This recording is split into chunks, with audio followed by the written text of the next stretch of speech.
Hi guys, it's Lambo Mantisman 23 here, and this is going to be a Project Cars 2 and Project Cars tutorial for baking ambient occlusion onto your 3D files, aka MEBfiles. So to get to this point, you pretty much have to have everything finalized. The way I do it is I completely perfect all materials, all textures, all UV mapping, and all of the things are done.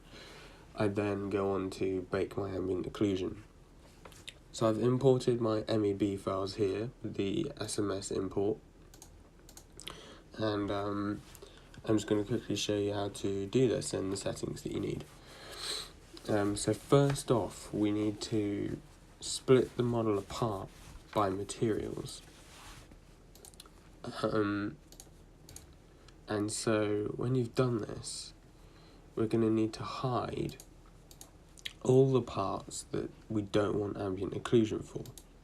So this is stuff like badges, glass, stuff like that. So we're going to click H and we're going to get the list of basically files split into materials. And if you go to descending by age, you'll see all these materials split by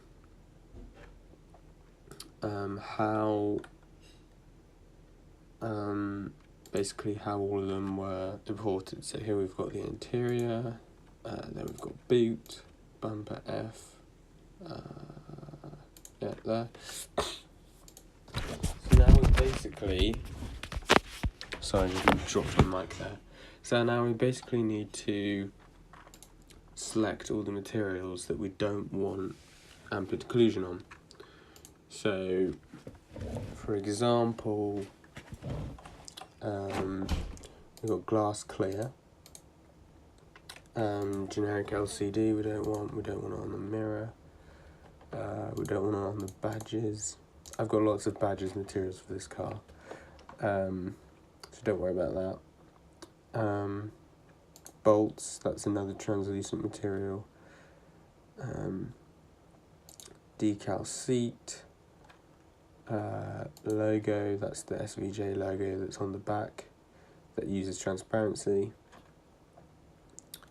I think that's it. Yeah, that's it. Okay, so now you'll see all of them selected, and now we're going to go to hide selection. So this means that our ambient occlusion won't be baked onto our model. So now we need to set up the very, very, very basic scene. This is basically nothing in comparison to some renders that people do. So we're going to create a plane just underneath the car, and it needs to be this colour in the top left. Okay. And now we're going to go to skylight. Now the reason why I'm using a skylight is because it generates uniform lighting over the whole entire scene. And actually, before I do that, you need to make sure that it is 100% white. By default it's slightly blue, make sure it's 100% white. Then I'm going to create the skylight, doesn't matter where it is. Now we need to do the settings for the model, which is only two options. We're going to go to radiosity only properties and disable these two. Click OK. Now we're actually going to start the ambient occlusion setup. So we're going to go to render setup and excuse me. We're going to if people want this preset file, then I'll put it somewhere in the Discord. But I'll go through the settings anyway. These are the settings you need. Initial quality is 90%. Refine iterations is 3. Refine iteration selected objects will be grayed out. You want this selected, and then indirect light filtering to 1, direct light filtering 0. And I'm going to go into rendering parameters, and I'm going to click reuse direct illumination from radiosity solution. And then we're going to hit start. It sometimes will say there's missing textures, just ignore that, it doesn't matter. This depends on your computing power. I have a GTX 1080 Ti, so this is going to go very quickly. So don't worry if yours takes way longer than mine does. And as you can see, we can already start to see the shading on this model. So now we're just going to select the car, and now we need to assign the radiosity solution to the Vertex colors, which is what is used in Project Cars. So we're going to click the little spanner, I'm going to click more, I'm going to click assign Vertex colors. And now, for your Vertex color options, we want Vertex color, lighting only, color by Vertex, and radiosity reuse direct illumination film solution.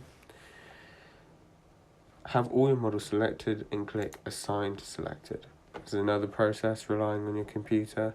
This will bake it into the Vertex colors. Yeah, so this is all depending on how good your computer is. Then I'm going to go back into the modify tab, and you'll see that our lighting disappeared. But we do have this has come up.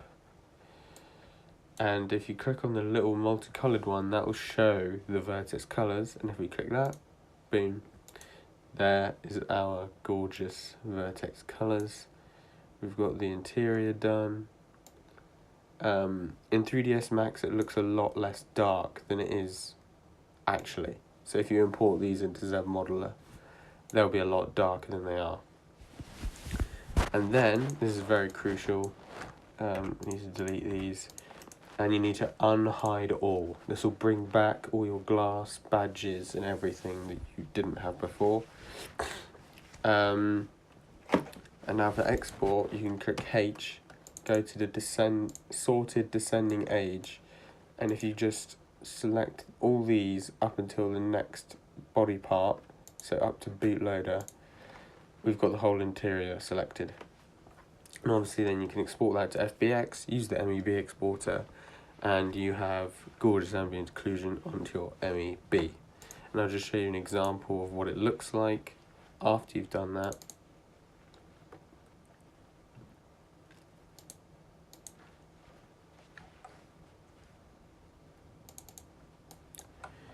There you go, this is all it looks like afterwards. So this is where the pattern is on the floor. So yeah, that's transparent material. And then obviously we've got our generic LCD that doesn't have an ambient occlusion, and all our badges doesn't either. So yeah, that's it guys. So thanks for watching, and I will see you soon with another tutorial.